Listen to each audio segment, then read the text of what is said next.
I first want to say thank you all who are tuning in to Nonprofit Nuggets with Jennifer Yarbrough. I am Jennifer.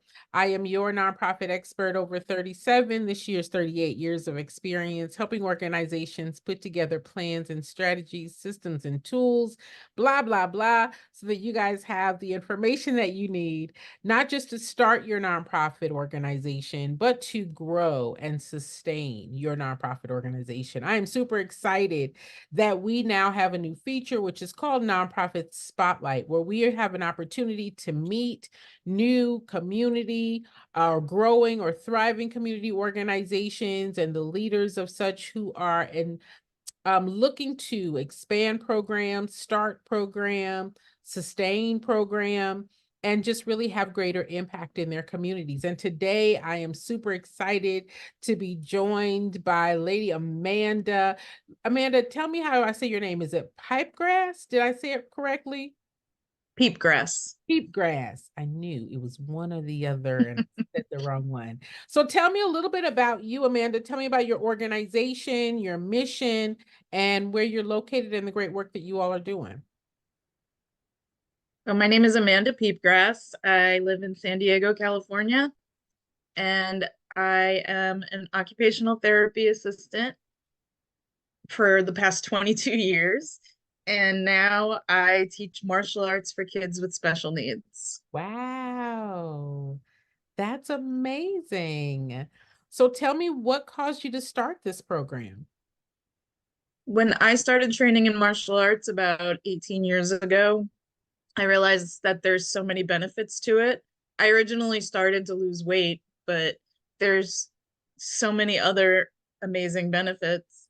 So I figured that I would make martial arts available to as many people as possible by starting this program.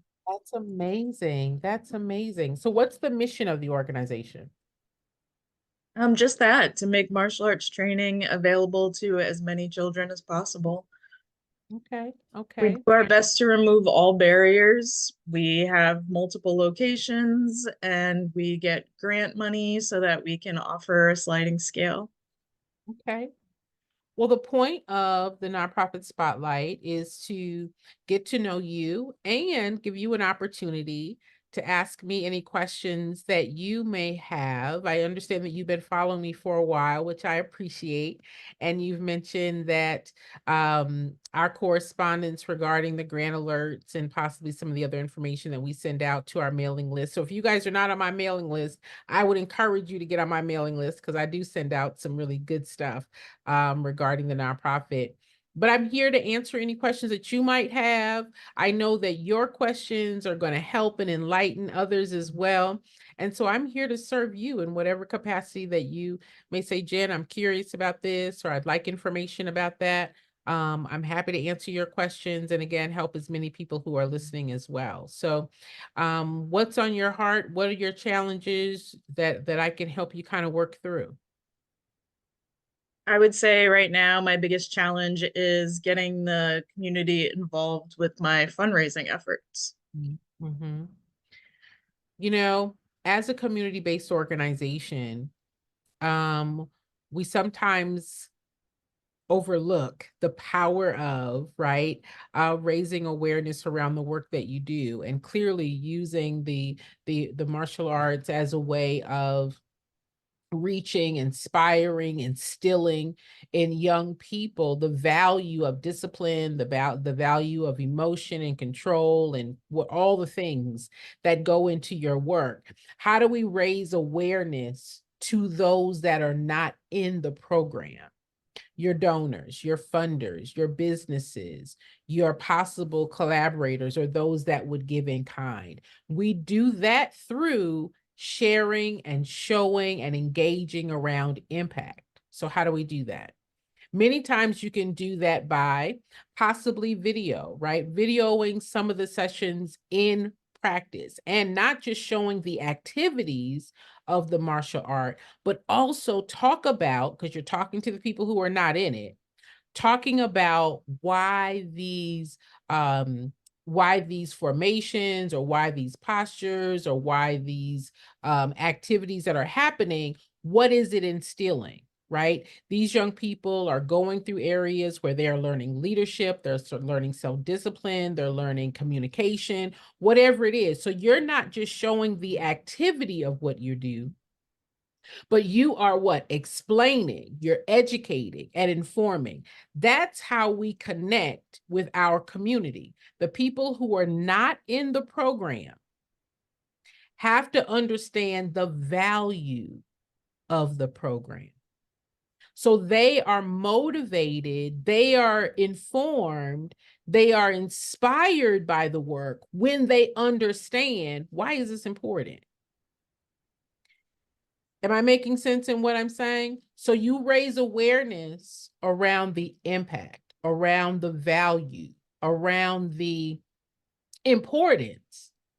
And those that are connected, those that can be concerned, those are motivated, now they understand where their money is going. The donor's perspective is so far removed from the program because they're not in it, right? So our job in terms of getting the donors' engagement, getting the donors' interest, getting the community's interest, we got to raise your value. We've got to highlight the value of what you do. That's the result. That's the change.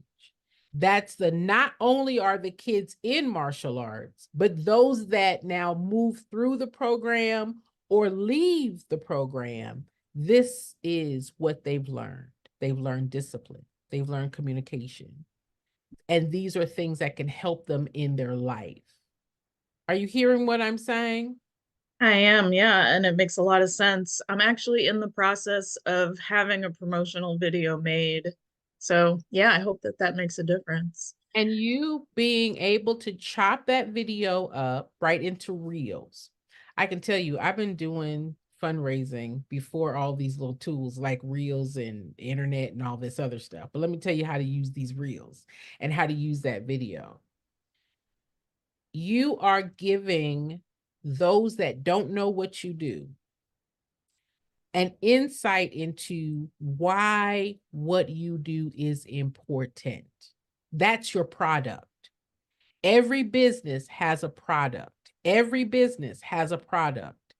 And that product is of value to the customer, the person that's not in the business. Your product is the result of what you do. The donor, the funder, the contributor would invest in that product because they think it's important. So you've got to show the importance of it. You've got to show and educate how through this you are helping, instilling, educating, preparing. That's your value. That's the value of the program.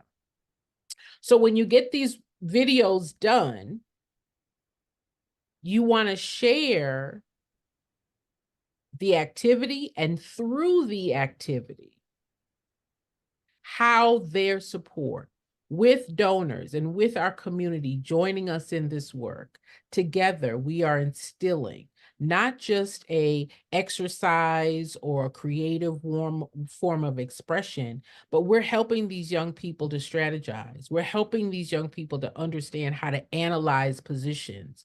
And with and through your support, we're able to empower and instill in these young people a discipline that's going to carry on into their lives beyond today, right? So you are educating, you are informing the people that are not in it how and why this is important. So who are your audiences? Who are your ideal donors or your ideal community partners? There are people that value sports, right? So you can talk to them about the power of sports. They can connect with sports. They can understand the language of sports and the importance of sports. But then you have another audience that's all about discipline and education. So now you create messaging around why discipline is important, why this form of education and how this carries over into their classroom and into their homes. Now you're creating a language from the same video. The one video can tell a lot of stories, right? So Mhm. you're able to now speak to those donors or those funders or those community people who understand young people need to have discipline, right? Those that now you're talking about exercise, you're talking about strategy, talking about that same program, but really emphasizing the various ideal supporters and donors within your community. Not everyone gives for the same reason, right? Not everyone Right. gives for the same reason, but you have several sectors within your community that your program can be highlighted within, right? What do you think about what I've said? Does that make It's it's really helpful. Yes, it makes a lot of sense. So you can use the same program, but give it a different message to reach the different audiences within your community that could connect and could relate, right? If you're talking about the importance of, I'm assuming maybe this is an after school program, why these programs are important, right? Why is it important that these young people are involved in these types of programs? It's the program that is the conduit or the vehicle of result. The program, the arts, the martial arts are just a small sector of a bigger result. You know what I mean? Yes. So you want to take your mission, talk about why your mission matters, and tell and show your donors and your funders how you, through their support in achieving your mission, are helping these young people not just understand the martial arts or the practice or the structure or the formations of martial arts for today, but you are preparing them through this work for an adulthood, a future, a planning, a preparation. That's what they're funding, not the activities of martial arts. Am I being clear? Yes. Okay, what other questions does that formulate for you? I'm also curious about building donations. Do you know if they happen pretty often? They happen a lot, actually. Right now, particularly where after the pandemic, a lot of buildings, workers have not come back into those buildings. Different work experiences now are happening, and so many buildings are empty, or from businesses may have lost their buildings. So your opportunity of negotiating and conversing with those building owners or the developers, it is not uncommon for donors and funders who have space. It would be of an advantage for them to donate that space because they can write that part off, right? As opposed to them paying for those spaces that are empty. With and through the use of an organization, they can write that space off. That's their contribution, is the space. I can't even count the number of organizations that run out of buildings that have been donated because of, we have an empty space here, we have offices that are here, we have a space that's not being used. It's a benefit to the building owner. That's the space that they can donate. I would start with the police department. I would start with your city to see if the city owns or has access to any buildings that are either vacant or underused, meaning that there's space that's available. And what would that negotiation be? They may donate it to you for $1 a month, right? And then they write off the balance. They may donate it to you for a year. And then after a year, you negotiate what your organization is able to pay for. So you can negotiate that in any way that you want. I would start with your city. Then I would start with developers or building owners in your community that might have an ideal space that you want to use. If there are churches, if there are um, other building types that are ideal for you. I would just say start talking about, again, the impact. We're looking for or looking to grow our space so that we have room for more young people to come into this program. And with and through your contribution or your giving us access to this space, we'll be able to serve more young people. And not only are we serving them through our program, but we're instilling in them this, we're giving them this. Again, emphasizing the impact of what you do.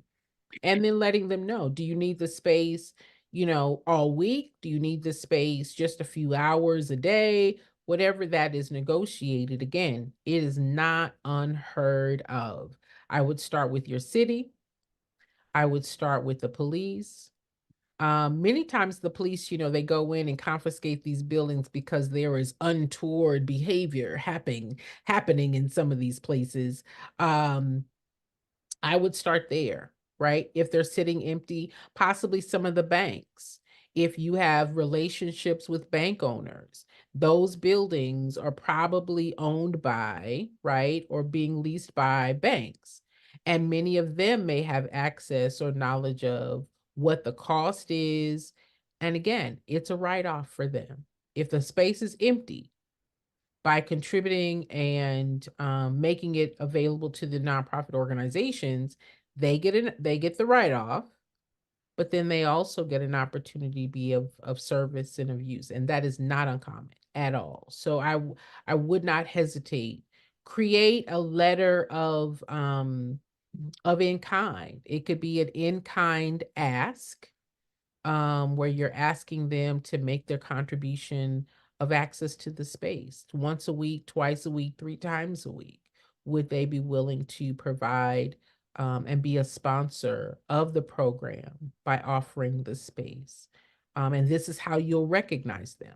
We'll recognize you on our website. We'll recognize you through our social media. We'll put you down as a business sponsor, whatever, giving them the recognition, right, is something that they may appreciate as well. And is there a benefit to another nonprofit donating a building to a nonprofit?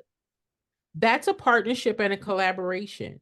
So let's say you and that nonprofit organization went into collaboration where they have the space, you are offering the services within that space. Possibly their organization can also benefit from your program. That's a collaboration.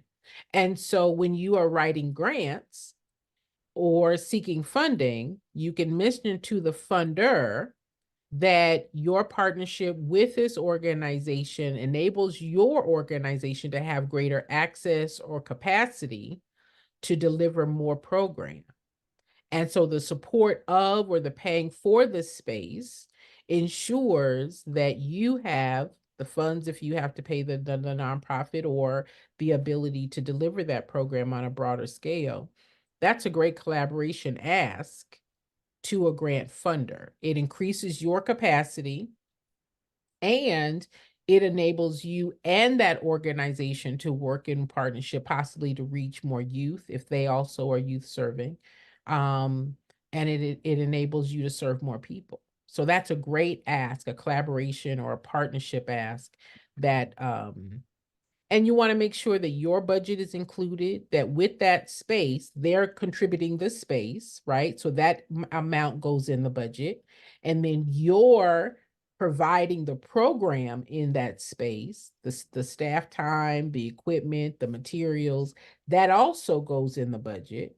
So in the grant request that you all write together, you both get your resources covered in that grant application, if that makes sense. Yes, it does. Awesome. Awesome. What other questions do you have? I have a question about press releases. Is there something specific that you can add in to get the press interested? Yeah. So, talking about again the impact of the work and possibly throwing in some news, right? The press likes news. So, if there is something that has happened in the news regarding young people, some type of not so great news, right? But how you are sharing that we are changing the lives of young people in our community. Over the last few weeks, these types of things were in the news. Our program coming alongside, serving, identifying, reaching these young people so that we can decrease the number of instances that occur in the community. And this is our program. This is how to reach our program. This is how to find out more about our program. So the press release using news, right? Talking about how your program impacting the youth who may be in the news in a negative light, and how your program is also news because you provide alternative, you provide insight, you provide um, a supportive environment. Um, that is transformative, not just for the young people, but also in reducing possibly crime or delinquent behavior in your community. So use the news as a part of your press release. And if you are announcing a particular program, a particular sign up opportunity or information, just giving the community, not just the participants, right? The participants you want to reach, but you also want to educate, inspire, inform those that are not participating, but could and would be donors and supporters. So a press release can be for those that are signing up, but it can also be for those that would want to support a youth-led program. So the use of what's in the news, the use of what has been in the news, or the use of how you and your program combat what's in the news is what can strengthen the press release, as opposed to press release of being about, this is our organization, this is what we're doing, this is how you can sign up, this is how you can, how much it costs or whatever. Use the news, because that's what the press is interested in, is the news, and not just the announcement of the program. Does that make sense what I'm saying? Yeah, of course. That's great advice. Yeah, particularly if you're talking about self-awareness or protection or whatever those disciplines are that you work within. Use the news to create and enhance the relevance of what you're doing for the news. That would be my advice. And there's no shortage of opportunity, you know, for you to link or connect what you do in terms of delinquent behavior or um, access to alternative activities, to keep these young people busy and productive, making better decisions and things like that. Um, yeah, there's no shortage of news in that regard. Any other questions? No, those were my three big ones. My gosh. Well, listen, I hope that something that I have said and shared would inspire you. And let me say this, that the more you articulate the impact of what you do and you are really clear about the result, you and your board, those that work with you, those that are working alongside you, also now have the language to introduce, to connect with, to motivate and inspire. Before a person invests in what you do, they have to be first introduced to what you do. And once they're introduced to what you do, they in themselves are saying, I need to investigate, right? I want to know what it is. So they'll go to your website, they'll go to your social media, they will look around and Google and figure out what is it that they do, because they're not in it. right? They've heard of you, they will see you, and then they're going to want to know, is this the place that I want to invest? What am I investing in? What is the result of my investment? What is going to be the return on that investment? That's the impact. That's why you really want to use your impact to assure your donor and a funder. You want to affirm that their investment in what you do is a good one, right?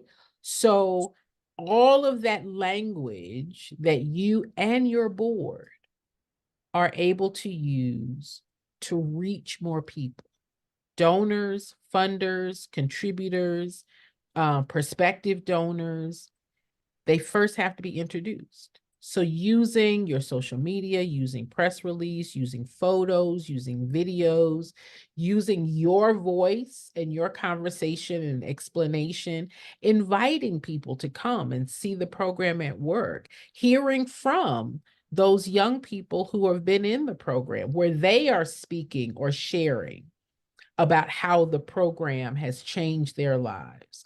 Possibly speaking to a teacher or a parent to say, yeah, after I put my child in this program, this is how they've changed. This is how their attitude has changed. This is how their behavior has changed. This is how whatever. That's impact. And as many ways as you can share impact are the ways that those that would and could be donating to what you do, they're feeling now, yeah, this is an organization that's really doing the work. Yeah, I understand where my money is going. Yeah, oh, I see how my money is making a difference. And that is what inspires them to want to give again, to want to stay connected, because they now understand. They now see the value of what? Your product. And they want to invest in your product, which is the impact of what you do. Does that make sense in what I'm saying? Yes, absolutely. I'm excited for you. I'm excited. You have lots of opportunities. You have partnerships and collaborations opportunities for funding.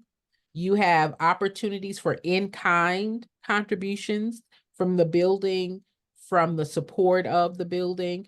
Let me tell you, there are donors who are interested in funding those unique things that are hard to fund.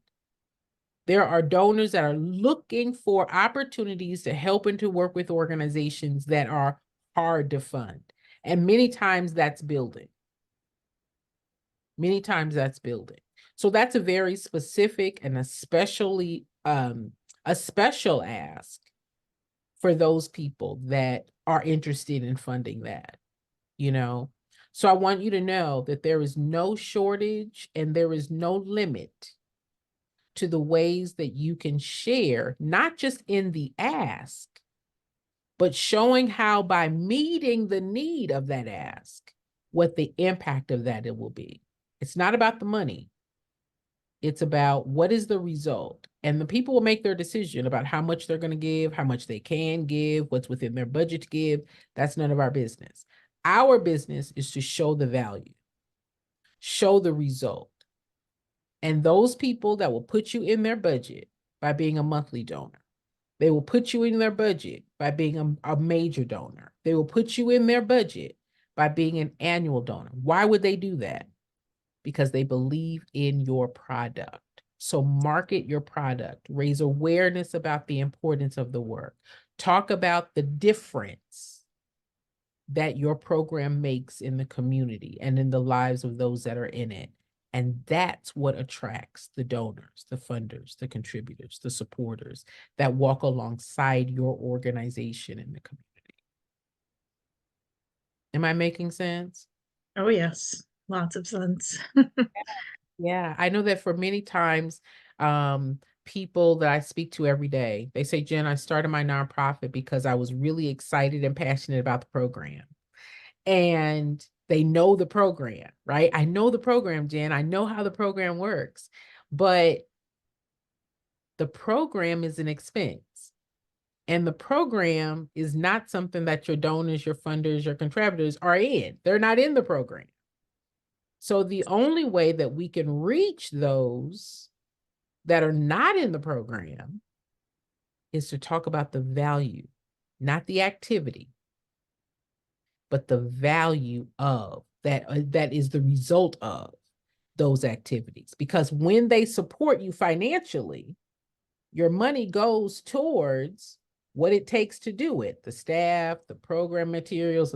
That's the expense. The activities of what you do is the expense part. That's the part that needs the money. But it's the result of what you do that justifies the expense part. So the focus is not the expense, the focus is the result, the return on that investment. Okay. Mm-hmm. I want you to be encouraged. I want you to be inspired. I want to hear about how you've taken some of what I've shared and actually execute, right? Clearly, you have the experience, you have the passion, you have the evidence. We just need to really articulate that. So use your videos, use your photos, and don't just talk about what's in the photo, what's happening in the photo, but talk about what's the result. What happens after this photo? What happens when these young people learn this skill set or this whatever? How does it change them, not just for the now, but even in the future? And through the support of our partners, through the support of our donors, through the support of our supporters, together through this art, we are changing lives. And this is how. Does that make sense? Absolutely. My wheels are already turning. That is the whole point of this spotlight opportunity, to get your wheels turning and to put it on paper. Make it plain. You can't do everything at one time. Just really strategize. All right, we're going to get this video done. What is the key messaging of this video to the different audiences, right? We're talking to different audiences. So use your strategy of, this is the impression, this is what the image is going to be. How do I convey this to the people who value sports? How can I convey this to the people who value after school program and youth development? How do I convey this to people who really want to make a difference in the future of children's lives? That's 3 different messages from one video. You could push that out once a week, twice a week, 3 times a week to really reach the variety of audiences that you have in a very clear, succinct way. And then driving everybody to, if you want more information about our work, if you want to see more of what we do, we have tours, you have opportunities um, to meet me as the executive director, or to come and see our program in action. We would love to connect with you, to show you that this is an organization that's doing the work and we have the result to prove it. That's the language of all that collateral, all that social media stuff. That's going to attract, that's going to affirm, that's going to confirm, that's going to inspire, that's going to motivate those that are not in it, but could it support it. Okay. Okay. I'm excited. I'm excited. I want to thank you so much for being a part of the Spotlight opportunity and this framework. I want to appreciate you for your questions. And for those of you all who are listening, for those of you that said, Jen, I had the exact same question, I want y'all to put it in the comments and say, thank you, Amanda, because I had the exact same question. I needed to know the answer to that question. And Amanda was gracious enough to join us today and to share about her program so that we together can help as many organizations as possible.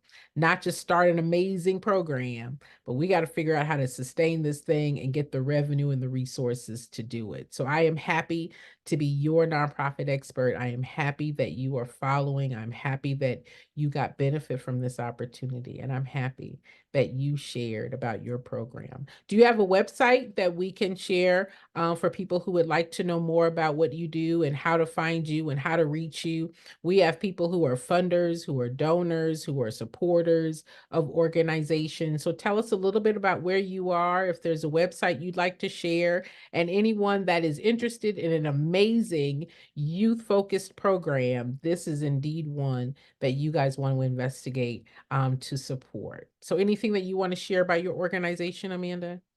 My website is amandasmartialarts.com, and we're also on Instagram and Facebook. Plenty of adorable pictures of the kids, videos of the kids.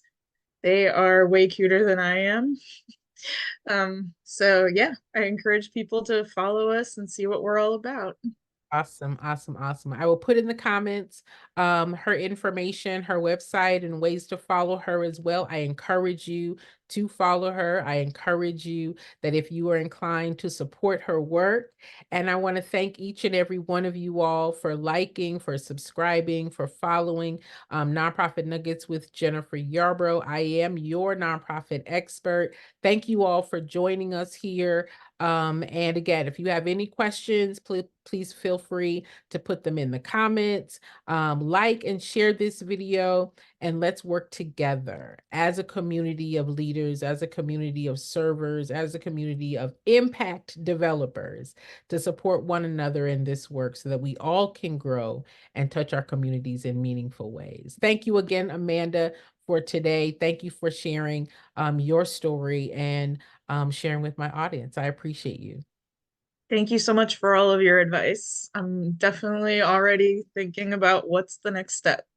Awesome, awesome, awesome. All right, you guys, I will see you all later. And thank you again for being a part of my community of nonprofit leaders impacting lives.